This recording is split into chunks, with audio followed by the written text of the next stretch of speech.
이 시간은 우리 하나님 말씀 함께 읽도록 하겠습니다. 성경 봉독 사도행전 1장 1절부터 8절 말씀입니다. 교독하겠습니다. 제가 먼저 1절 읽습니다.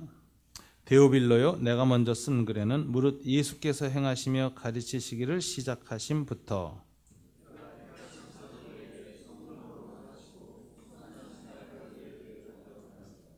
그가 고난받으신 후에 또한 그들에게 확실한 많은 증거로 친히 살아계심을 나타내사 40일 동안 그들에게 보이시며 하나님 나라의 일을 말씀하시니라.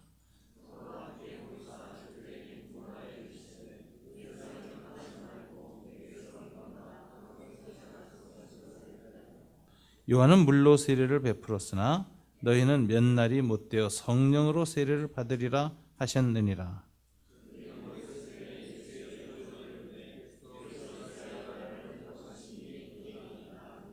이르시되 때와 시기는 아버지께서 자기의 권한에 두셨으니 너희가 알 바 아니요 오직 성령이 너희에게 임하시면 너희가 권능을 받고 예루살렘과 온 유대와 사마리아와 땅끝까지 이르러 내 증인이 되리라 하시니라. 아멘. 잠시 기도하겠습니다. 하나님 아버지 감사합니다. 저희들이 오늘 선교 헌신 주일로 모여서 선교사님 두 가정을 주님 앞에 또 땅끝으로 파송하며 저희들이 모였습니다.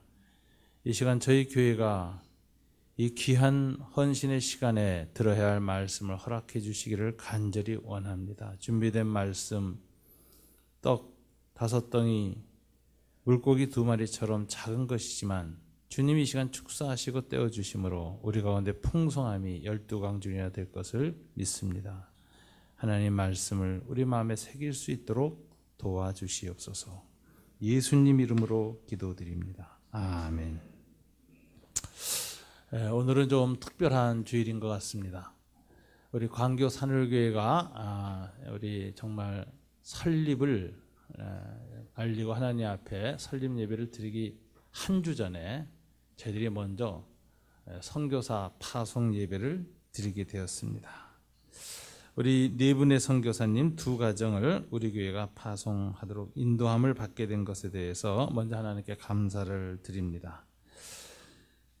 인터서브 코리아에 소속되신 정마태 이은숙 선교사님 부부, 그 다음에 박야곱 하윤희 선교사님 부부를 우리 광교 산울교회 첫 번째 주파송 선교사로 허입하고 오늘 파송 예배를 드리게 되었습니다. 오늘 우리는 이 파송 예배를 드리면서 오늘 읽은 본문에서 우리가 생각해야 할 것이 교회 설립의 의미입니다. 오늘 사도행전 1장, 2장은 바로 교회가 최초로 이 세상에 탄생하는 교회 공동체 설립의 과정입니다. 특별히 사도행전 2장에 보면 오순절날 성령님이 임하시고 예루살렘 교회가 온 인류 위에 첫 공동체로 세워졌습니다. 하나님이 이렇게 교회를 세우신 이유가 무엇일까요? 교회를 세우신 이유는 바로 1장에 나타나 있습니다. 2장에는 교회 탄생, 1장은 교회를 세우신 목적이 보여지고 있습니다. 근데 교회 설립의 의미를 우리가 오늘 본문을 통해서 마음에 새기고 이 뜻에 따라서 우리가 교회 생활을 하고 교회 공동체를 잘 세워갈 때 주님이 그 교회를 축복하시지, 아니 그렇지 아니하면 교회는 오히려 주님의 큰 우환 덩어리가 되는 걸 볼 수가 있습니다. 유명한 선교 신학자였던 풀러 신학교의 아더 글라스 박사님은 이런 말을 했습니다. 제가 액체에서 선교학 MA 공부를 할 때 이분이 특강 오셔서 했던 말씀 중인데, 그분의 책 서문에 교회가 교회만을 위해서 존재할 때 주님을 가장 크게 배신한다, 이렇게 말을 했습니다. 교회가 교회 자신을 위해서 존재할 때 그것이 가장 큰 주님에 대한 배신이다라는 것입니다. 교회로 모여서 그저 우리들의 신앙생활을 잘하게 하기 위해서, 또 우리들이 이 세상에서 무슨 좀 잘되기 위해서 이런 차원에서 교회 생활을 한다면 그것은 개인적인 이기주의든 혹은 교회 성장이 잘 되더라도 그것은 집단적인 이기주의에 함몰된 교회라는 것입니다. 교회는 교회 자체를 위해서 존재하는 것이 아니라 세상을 위해서 존재하는 공동체다. 이것을 잃어버리고 교회가 집단 이기심에 빠질 때 교회는 주님을 가장 크게 배신한다고 아더글라스 박사가 말했습니다. 예루살렘 교회가 탄생하는 이 사도행전 2장 또 오늘 본문 1장의 맥락을 보면 왜 주님은 교회를 세우셨는가 하는 의미를 알 수가 있습니다. 첫째, 사도행전 1장을 본문에 보면 3절에 이렇게 되어 있죠. 그가 고난받으신 후에 또한 그들에게 확실한 많은 증거로 친히 살아계심을 나타내사 40일 동안 그들에게 보이시며 하나님 나라의 일을 말씀하시니라. 부활하신 주님은 제자들에게 며칠 동안 자기가 부활했다는 것을 확실한 많은 증거로 보이셨느냐? 40일간 보이셨다고 되어 있어요. 그러니까 주님은 죽으셨다가 40일 동안만 부활한 그 특별한 몸으로 지상에 계셨습니다. 그리고 40일 후에는 승천하셨죠. 그래서 그 후로는 이제 주님의 이 부활의 몸을, 부활체를 이제 만날 수가 없습니다.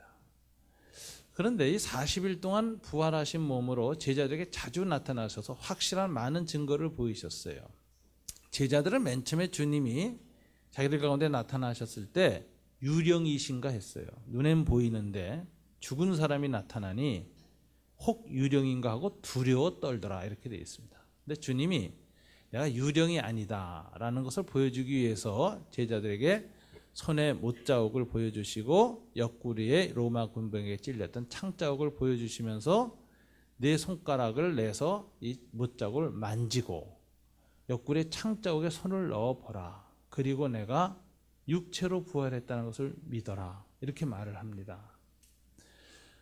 또 제자들과 함께 식사도 하셨습니다. 요한복음에 보면 같이 식사를 하셨어요. 그래서 떡을 같이 씹으셨어요.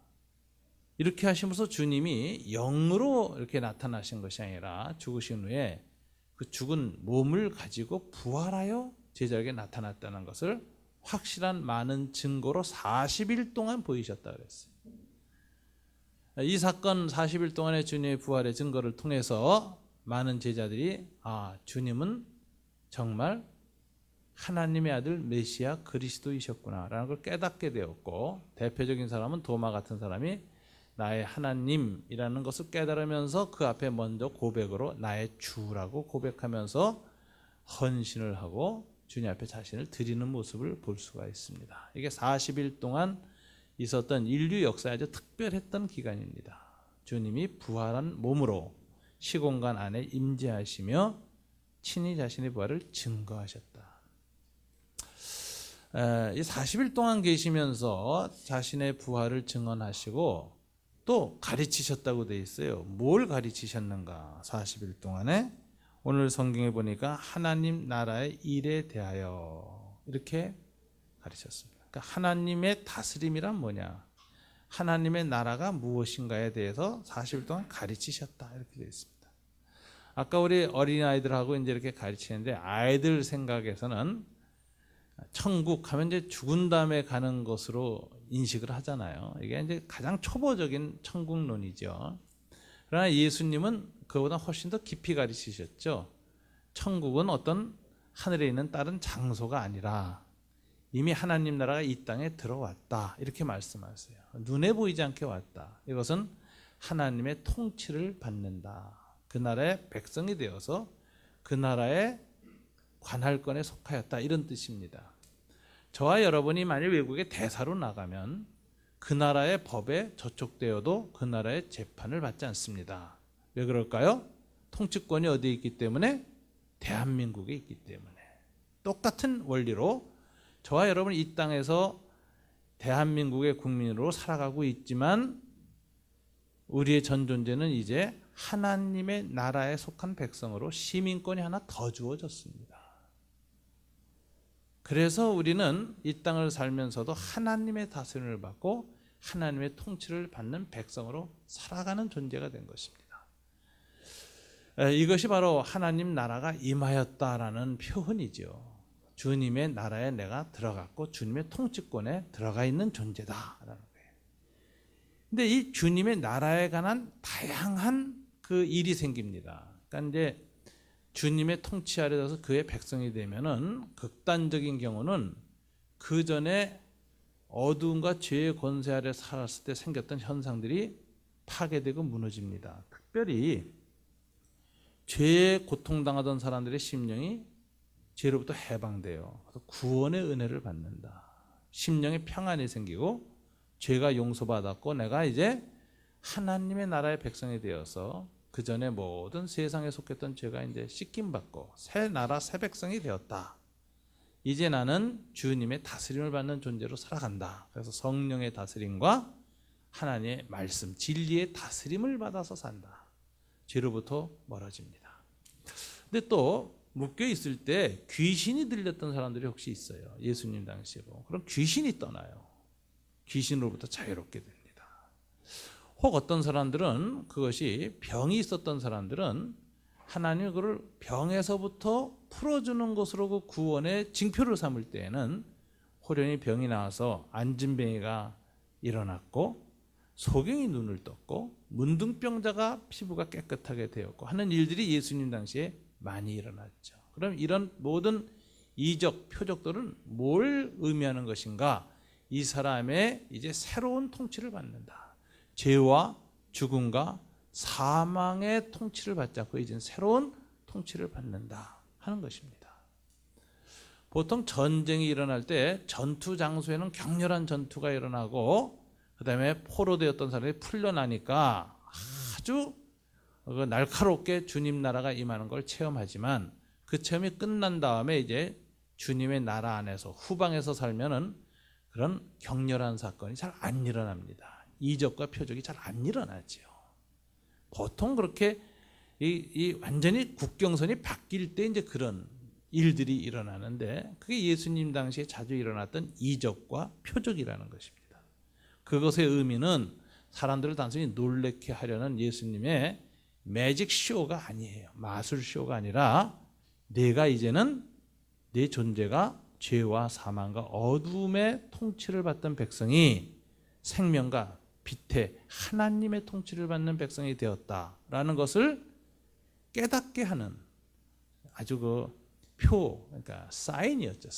사인으로서의 표적, 사인으로서의 이적이 일어났던 것입니다. 이렇게 해서 하나님 나라에 들어오고 그 다음에 이제 하나님의 다스림을 정상적으로 받는 것은 그런 이적으로 통한 다스림이에요. 그건 이제 진입 관문에서 일어나는 일이고 그 다음부터는 하나님의 말씀으로 다스림을 받게 됩니다. 이상하게 말씀이 깨달아지고 들려지고 말씀 듣고 말씀대로 살고 싶은 마음이 생겨요. 이게 그 나라 백성으로 살아가는 일이 시작되는 거죠. 그다음에 말씀을 깨달은 것만으로 사람이 다 순종을 못합니다. 왜? 여전히 우리 안에는 죄성과 악한 것이 있기 때문에 그 죄의 한계를 넘어가기 위해서는 성령님이 와서 도우셔야 합니다. 성령님이 임하셔서 죄를 이길 권능을 주시면 그 죄를 이기고 악을 이기고 하나님의 백성으로 통치를 받으며 살아간다는 것이죠.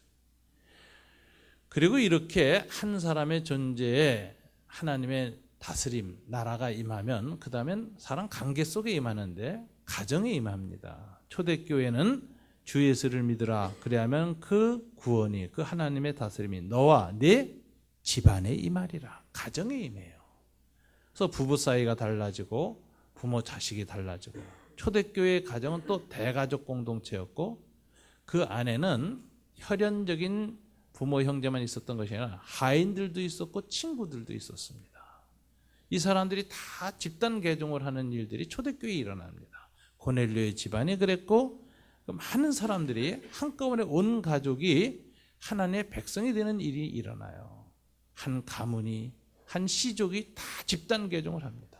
이 초대교회의 독특한 인간의 공동체성이 이렇게 가정 중심으로 강했기 때문에 고대 사회는 그런 일이 일어났죠. 그렇게 해서 하나님 나라가 가정에 들어옵니다. 그 다음에 하나님의 다스림이 가장 잘 드러나는 것은 교회 생활을 통해서 드러나는 것이죠. 새로운 공동체인 교회를 통해서 하나님의 다스림을 받습니다. 그 다음에 이 예수 믿는 사람들이 뭐 교회나 가정에만 속해 있습니까? 세상의 공동체에 속해 있죠. 여러분들은 회사에도 속해 계시고 국가에도 속해 계시고 뭐 여러 가지 자기의 재능에 따라서 갖고 있는 직업에 따라서 자기의 또 부르심에 따라서 우리 사회에 여러 공동체에 속해 있는데 그곳에 속해서 새로운 가치관, 새로운 삶의 태도, 새로운 윤리관을 가지고 빛이 되어지는 삶을 삶으로써 그 공동체도 하나님의 나라의 다스림을 받도록 계속 선한 역할을 하는 것입니다. 그래서 그것이 한 민족이나 한 국가에 실현되어질 때 그때 소위 기독교적 가치관을 가진 사회가 형성되어지는데 그때 완전하지는 않지만 부분적으로 하나님 나라가 또 이 세상에도 임하는 것이죠. 그리고 완전하게 임하는 것은 주님이 재림하셔서 이 땅의 모든 죄가 사라질 때 세계가 다 총괄갱신될 때 하나님 나라는 완벽하게 실현되어집니다.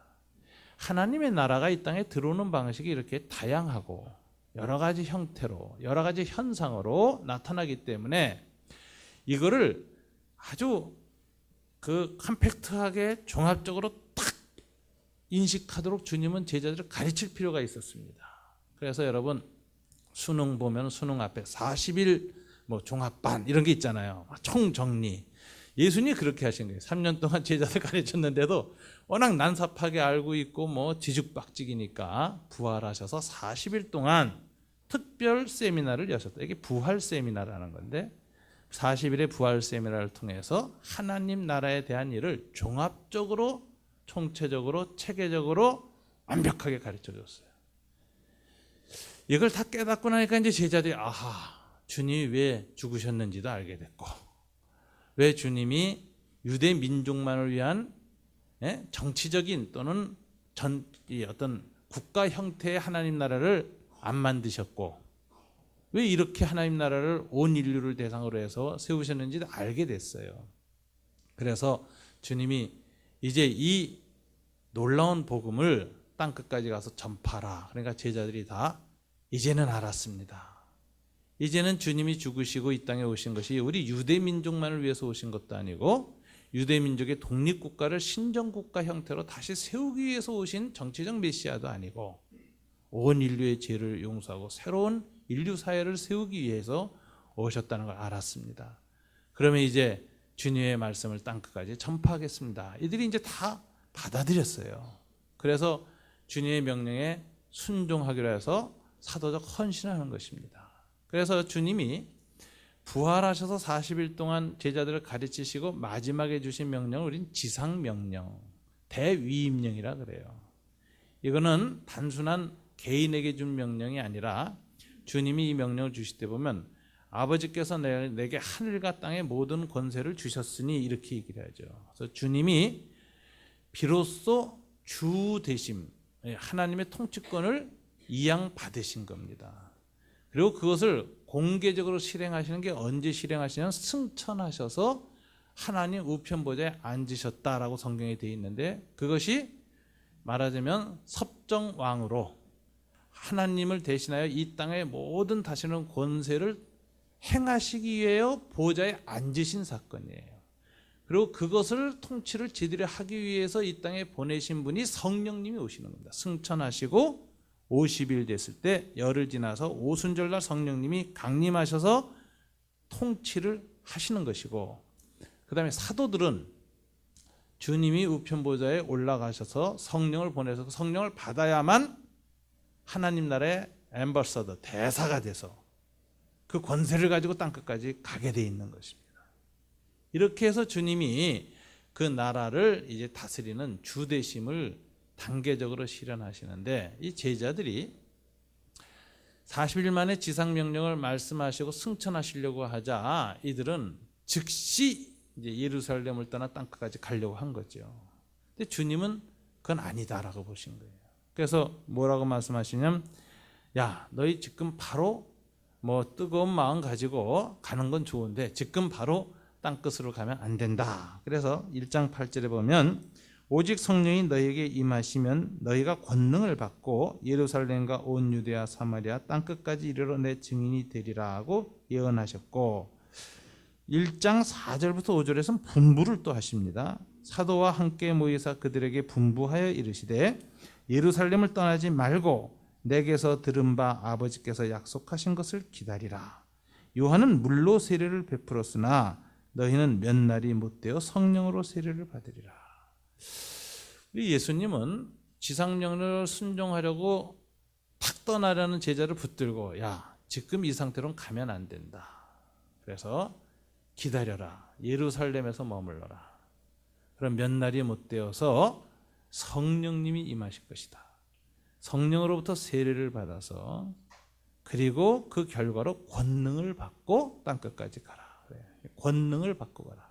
이 권능이란 말은 두 가지 의미를 갖고 있습니다. authority and power, 권위와 능력이에요. 이 권능을 받는다는 게 성령의 권능을 받는다는 게 뭐냐? 성령이 임하시면 권위가 임합니다. authority. 여러분 그 서부 영화에 보면 악당들이 나오는데 보안관이 대리 보안관하고 배지를 딱 달아주죠. 그때부터 뭐예요?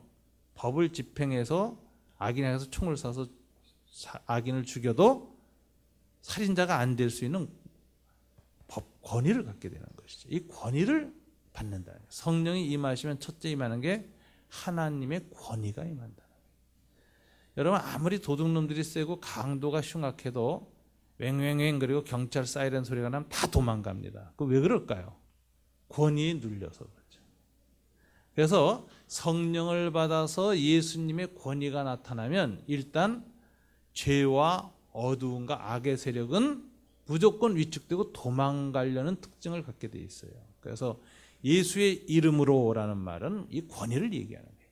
우리 주 예수 그리스도의 이름으로 명하노니 이렇게 명령할 수 있는 게 하나님 나라의 공식적인 권위를 부여받았다. 어소리티를 사용하는 법을 배워야 된다는 거죠. 이 주님의 어소리티에 대한 믿음이 없으면 이걸 사용하는 게 쭈삣쭈삣합니다. 네, 예수의 이름으로 명령하면 말 들을까? 쭈삣쭈삣한 거예요. 그러나 이제 여기에 대한 믿음과 권위에 대한 확신이 있으면 나자렛 예수의 이름으로 명하노니 물러가라. 그러면 이 영적 권위가 나타나서 여러 가지 일어납니다. 제가 미국 북장로교회에서 중국에서 있었던 선교 사역이 보고된 기록을 하나 봤는데 선교사님이 멀리 선교회의를 출타를 해서 아무도 없었고 그랬는데 마을 중국 사람들이 그 귀신 들린 사람을 하나 데리고 왔어요. 근데 이제 그 집 애가 아버지는 없는데 데려왔는데 이렇게 보니까 자기 아버지 하던 방식으로 하면 되겠다 이런 애가 그 순전한 믿음이 생긴 거예요. 그래서 애가 나자렛 예수 이름을 명하노니 귀신아 떠나가라 그랬더니 귀신이 진짜 떠난 일이 있어가지고 그게 북장로교에 보고가 됐습니다. 말하자면 예수님의 이 영적 권위 여기에 대한 단순한 믿음만 있어도 그 믿음 때문에 어둠과 악의 세력은 저항할 수 없다. 이게 어소리티를 사용하는 법이죠. 어소리티를 사용하는 법. 근데 이제 가끔 보면 우리 영화에서도 보면 아주 흉악한 강도는 경찰이 와서 꼼짝 마라 그래도 총을 쏴요. 그래서 경찰이 죽어요. 그런 경우가 있어요. 그래서 권위만 갖고 가다간 죽어요. 그래서 그 다음에 뭐가 필요하다? 파워가 필요하다. 능력이 필요하다. 그래서 훈련도 받고 범인을 체포하는 능력도 키우고 전투 능력도 키우고 이러잖아요. 그것처럼 그리스도인들도 어두움과 악을 이길 수 있는 성령의 능력을 사용하는 훈련을 받아야 되는 것입니다. 이게 권능을 받고 가야 된다는 주님의 말씀입니다. Authority and power. 이걸 사용하는 법을 배우고 땅끝까지 가라. 주님이 그러신 거예요. 이거 안 배우고 가면 가서 죽는다. 희생만 크다. 그래서 우리 주님은 그냥 무자비하게 땅끝으로 가라. 아무런 준비도 안 시키고 보내는 그런 냉혹한 전투사령관이 아니시다. 그분은 땅끝까지 가라고 명령하셨지만 동시에 그 명령을 수행할 수 있는 능력을 줄 터이니 능력을 받아서 잘 훈련받아서 가야 한다고 말씀하시는 아주 자상한 전투사령관이시요 왕이시다. 부하를 아낄 줄 아는 거예요. 죽을 부하는 안 보내는 거예요. 가서 일을 잘 수행할 수 있도록 훈련시키고 능력을 구비시켜서 파송하시는 주님이시다. 우리가 여기서 볼 수 있습니다. 이렇게 해서 몇 날이 못되어 성령이 임하실 것이고 권능이 임하실 것이니 이것을 받고 가라 이렇게 얘기를 했습니다. 그래서 열흘이 지나서 오순절날 예수님이 죽으신 날이 6월절이고 그날부터 40일이 된 오순절날 이제 성령이 임하셨는데 성령이 딱 임하시니까 무슨 일이 생기느냐? 교회가 탄생했어요. 그리고 교회에서 선교사들이 사도들이 이제 파송을 받습니다. 그럼 교회 공동체란 건 뭐냐? 선교사들이 권세한 능력을 받고 갈 수 있도록 그 근원이 되어지는 공동체, 이게 교회입니다. 성령 공동체요, 선교적 파송을 위해서 만든 공동체가 교회입니다. 그래서 교회는 처음 탄생 때부터가 선교 공동체로 탄생한 것입니다. 하도 교회가 선교를 안 하니까 요즘은 교회에 선교하라고 앞에다 미셔널 처치, 선교적 교회 운동 이런 게 또 일어나요. 그런데 그런 운동을 할 필요가 없어요. 원래 교회는 미셔널 처치예요. 교회 자체가 선교를 위해서 세워진 공동체. 그렇게 해서 성령을 부으셨죠. 그래서 저는 이걸 비교를 교회는 항공모함이다 이렇게 봅니다. 하나님 나라의 항공모함이다. 항공모함에는 비행기 타고 나가는 전투 조종사들만 있는 게 아니죠. 그 비행기가 내리면은 그걸 잘 유도해서 내리게 하고, 그 다음에 비행기 수리도 하고, 그다음에 기름도 다시 채워놓고, 그 다음에 실탄도 채우고, 그리고 이제 전투 조종사가 뭐 상처가 났으면 부상하고 이렇게 섬겨서 다시 힘을 회복하고, 또 훈련도 시키고, 또 여러 가지 교관 역할을 하는 사람들도 있고, 이래가지고 딱 해서 다시 출격해서 전투지로 가게 하는데, 이 선교사님들이 전투 조종사라면 가파니에서 일하는 모든 사람들이 우리 교회의 교우들입니다. 그래서 전투는 혼자서 하는 게 아니라 총력전으로 총체적으로 공동체가 하는 거예요. 이 선교적 전투를 잘 하라고 만든 공동체가 바로 교회입니다. 그래서 선교사님을 파송한다는 건 우리 모두가 전투에 헌신한다는 걸 의미하는 겁니다. 우리 모두 다 동역 선교사입니다. 우리는 함께 이 주님의 지상명령을 실천하기 위한 싸움에 우리 모두가 헌신한다. 그래서 정말 선교사님들이 현지로 들어갈 때 그분들을 위해서 기도하고, 그분들을 위해서 물질도 보내고, 그분들과 함께 영적 교제하고, 그분들이 필요할 때는 또 단기 선교로 들어가서 여러 가지 보조적인 도와주는 일도 하고 돌아오고, 또 때로는 뭐 학생들 같은 경우는 1년씩 학업을 중단하고 단기 선교사로 가서 거기에 있는 청년들에게 뭐 영어도 가르치고 뭐 여러 가지 뭐 컴퓨터도 가르치고 하고, 또는 주일학교 교사도 하고 하면서 계속해서 함께 이 하나님 나라의 전투 사역을 감당한다 하는 이런 차원에서 교회는 선교 공동체요, 하나님 나라의 항공모함입니다. 이 항공모함은 아주 뭐 그 안에 극장도 있고 뭐 목욕탕도 있고 수영장도 있고 뭐 엄청나게 커요. 삶의 모든 부분을 다 구비하고 돌봐줘야 돼요. 그런 측면에서 교회는 할아버지서부터 어린아이들까지 다 모든 삶의 모든 부분을 돌봐줘야 하는 아주 이런 여러 가지 다양한 사역을 하게 됩니다. 그러다 보니까 항공모함 갖고는 전투를 수행할 때 빨리빨리 기민하게 특수 임무를 잘 감당할 수 없습니다. 그래서 항공모함에서 전투만 수행하는, 몸이 좀 작고 속도도 빠르고 공격과 후퇴를 빨리 할 수 있는 구축함이라는 것도 만드는 것이고, 특수부대가 따로 배를 타고 나갈 수 있도록 다 이렇게 준비를 하는 것입니다. 인터서브 코리아 같은 선교단체는 구축함이라고 할 수 있습니다. 특별한 주님의 부르심에 따라 특정한 지역 혹은 특정한 계층의 사람들을 대상으로 해서 거기에 두 번째 불림을 받은 사람들이 모여서 그 일을 하는 것이죠. 선교사님들과 그 선교 공동체 동역자들이 또 다른 그 사역을 감당하기 위한 특수한 몸을 만드는데, 이것은 구축함과 같은 것입니다. 항공모함과 구축함은 함께 함단을 이루어야 전쟁을 효과적으로 수행할 수 있습니다. 함께 협력해야 합니다. 이런 측면에서 오늘 우리 광교 산울교회와 인터서브 코리아가 함께 연합하여서 하나님 나라의 전쟁을 수행한다, 이런 생각을 가지고 우리가 교회를 감당하는 것입니다.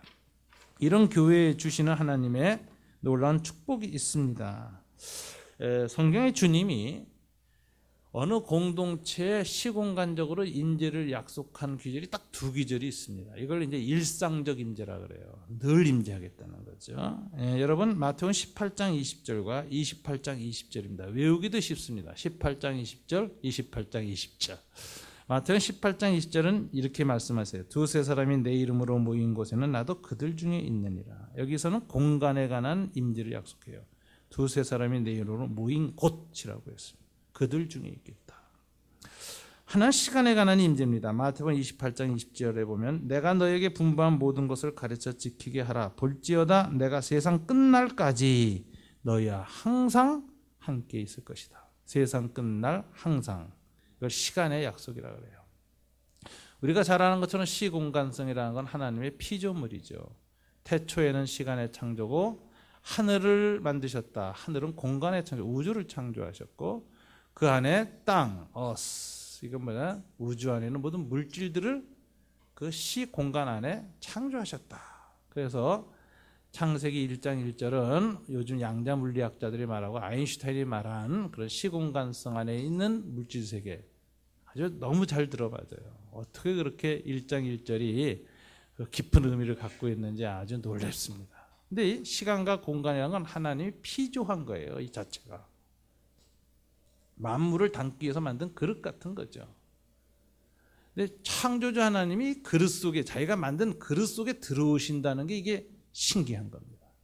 하나님이 그래서 시공간성에 임재할 때마다 이 시공간은 우주는 감당을 못해서 여러 가지 현상을 일으켰어요. 시내산에서는 산이 흔들렸다 그러고 또 사도행전에 보면 베드로를 위해서 기도할 때 주님 임재하시니까 베드로를 기도하던 마가 다락방에 진동이 일어났다 그러고 바울과 바나바가 빌립보 감옥에서 기도했을 때 주님 임재하시니까 감옥 터가 흔들렸다 그래요. 이게 말하자면 창조주 하나님이 시공간 안에는 물질 세계로 들어오실 때 일어나는 가끔 일어나는 그런 특징적인 현상이 있습니다. 상징적인 현상이죠. 주님의 임재를 알리기 위한. 그런데 주님이 그렇게 특별한 사인이 없이도 늘 임재하겠다고 약속한 것이 딱 이 두 군데예요. 그래서 두세 사람이 내 이름으로 모이는 곳에는 했는데 두세 사람이 주님의 이름으로 모여서 뭐 하냐 이거죠. 어떤 곳이길래 그 공간 안에 있는 공동체 가운데 임재하겠다고 하셨을까? 그런데 이것은 죄사하는 공동체입니다. 그래서 마태복음 그 18장의 그 앞절을 보면 이런 말이 나와요. 내 형제가 죄를 범하거든 가서 너와 그 사람과만 상대하여 공고하라. 만일 들으면 내가 내 형제를 얻을 것이요. 만일 듣지 않거든 두세 사람을 데리고 가서 두세 증인의 입으로 말마다 확증하게 하라. 만일 그들의 말도 듣지 않거든 교회의 말하고, 교회라는 단어가 이때 또 나옵니다. 교회의 말하라. 교회의 말도 듣지 않거든 이방인과 세리와 같이 여기라. 그래 놓고 오늘 본문의 말씀이 나옵니다. 진실로 너희에게 이르노니 무엇이든지 너희가 땅에서 매면 하늘에서도 매일 것이요 무엇이 땅에서 풀면 하늘에서도 풀리리라. 진실로 다시 너희에게 이르노니 너희 중에 두 사람이 땅에서 합심하여 무엇이든지 구하면 하늘에 계신 내 아버지께서 그들을 위하여 이루게 하시리라. 두세 사람이 합심을 하여 모이는 건 교회를 가리키는 겁니다. 그래서 교회 정족수는 두세 사람이에요. 우리 교회는 한 120명 모였으면 60개 교회를 만들 수 있는 이 지금 이렇게 가능성이 있는 거죠. 두세 사람이 주님 이름으로 모이는 곳인데 모여서 그들이 뭘 기도하느냐? 서로의 죄를 용서하는 기도를 한다. 서로의 죄를 예수 그리스도의 보혈로 정말 속죄하고 속죄받은 사람들마다 서로 죄를 용서해 주는 거예요. 그래서 화해와 용서와 평화를 만들어라. 너희가 그렇게 땅에서 풀면 하늘에서도 풀린다. 이 교회를 통해서 서로의 죄를 용서하면 하늘에서도 그 사람 죄가 풀린다는 거예요. 만일 교회에서 그 죄를 용서하지 않고 묶어놓은 죄를 있으면 하늘에서도 계속 묶여 있다. 그래서 교회가 이 땅에서 갖는 놀라운 것은 죄를 용서하는 공동체로 주님이 유일하게 세운 것이 교회고 그 교회에 주님이 임재하겠다고 약속하신 거예요. 교회가 모이는 장소가 부엌이든 아파트든 초대교회처럼 무덤 속 카타콤이든 어디든 상관없이 들이든 숲이든 상관없이 그 장소의 공간에 내가 임재해서 거기 모인 공동체 가운데 임할 것이니 그곳에서 죄를 용서하는 기도와 사역을 하면은 하늘에서도 그 죄가 풀릴 것이다. 땅에서 유일하게 하늘과 연결된 공동체 교회입니다. 그래서 교회가 뭘 할 때 주님이 임재하시느냐? 모여서 싸움질하면 임재 안 하세요. 모여서 뭐 해요? 서로의 죄를 용서하고 화해하고 평화를 만들 때 주님이 늘 함께 하겠다 약속하셨어요. 두 번째는 이 죄사하는 복음을 땅끝까지 전파하겠다고 결심할 때, 사도적 공동체가 될 때 볼지어다 내가 세상 끝날까지, 시간에 관한 약속을 하시죠. 너희와 늘 항상 함께 하겠다. 그래서 교회가 시공간적으로 주님의 임재를 늘 체험하는 공동체가 되려면 두 가지를 하면 돼요. 서로의 죄를 용서하고, 그다음에 이 복음을 땅끝까지 전파하겠다는 사도적 헌신을 할 때 주님의 일상적 임재가 있다. 우리 광교산울교회가 교회 설립하기 전에 오늘 이와 같은 것을 명심하고 이런 공동체가 되었다고 결심하면 주님이 우리 가운데 늘 임재하세요. 그럼 무슨 일이 생기느냐? 어떤 사람이 문 열고 딱 들어왔다가 딴 데 가서는 하나님을 못 느끼는데 이 교회에 앉아서 이상하게 하나님이 계시다는 느낌이 드는 겁니다. being feeling이죠. 존재 감각이 생긴다. 귀신이 있는 데 가면은 뒷골이 서늘하고 하나님이 임재한 곳에 이상하게 마음이 편해지고 따뜻해지고 갈등이 사라지는 거예요. 죄, 염려, 근심이 이상하게 사라지는 거예요. 그래서 저절로 하나님을 만나는 사람들이 자꾸 일어나게 된다. 전도가 쉬운 거예요. 인도가 어려워. 데려오기가 어려워. 교회로. 교회 데려오려면 밥도 많이 사줘야 되고 세화도 하고 뭐 관계를 맺어야 돼. 근데 데려만 오면 주님이 저절로 주님이 살아계시고 하나님을 깨닫게 해준다.